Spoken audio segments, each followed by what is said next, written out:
মৃত ব্যক্তির খাটিয়া বহনের সময় অধিকাংশ এলাকায় উচ্চস্বরে কালিমা পড়তে দেখা যায়। এটি একটি ভুল প্রথা। রাসূল করিম সাল্লাল্লাহু আলাইহি ওয়াসাল্লাম এবং সাহাবাই কেরাম জানাজা বহনের সময় চুপ থাকতেন, আখিরাতের বিষয়ে চিন্তামগ্ন থাকতেন। ইবনু জুরাইস রহমতুল্লাহি আলাইহি বলেন, নবী করিম সাল্লাল্লাহু আলাইহি ওয়াসাল্লাম যখন জানাজার পিছনে চলতেন তখন অধিক চুপ থাকতেন এবং চিন্তায় পূর্ণমগ্ন থাকতেন। দেখতে পারেন মুসান্নেফে আব্দুর রাজ্জাক হাদিস নং ৬২৮২ এবং মুসান্নেফে ইবনে আবি শাইবা হাদিস নং ১১৩15।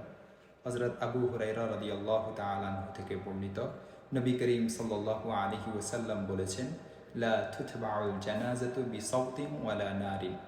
জানাজার পিছনে যেন শব্দ না করা হয় এবং আগুন নিয়ে না যাওয়া হয়। সুনানে আবু দাউদ হাদিস নং ৩১৬৩। এই হাদিসটি মুসনাদে আহমদের মধ্যেও আছে, হাদিস নং ৯৫১৫।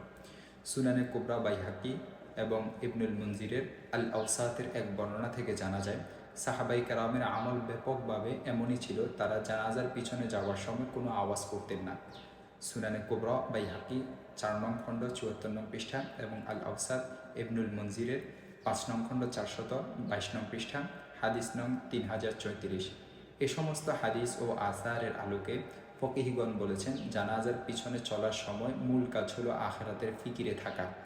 জিকির করতে চাইলে তা হবে অনুচ্চ স্বরে মনে মনে। এক্ষেত্রে জিকির করতে গিয়ে আওয়াজ উঁচু করা এটি ঠিক হবে না। বাদায় সনায় ২ নং খণ্ড ৪৪ নং পৃষ্ঠা এবং ফতুয়ায় তাতার খানিয়া ৩ নং খণ্ড ৩৭ নং পৃষ্ঠা দেখতে পারেন।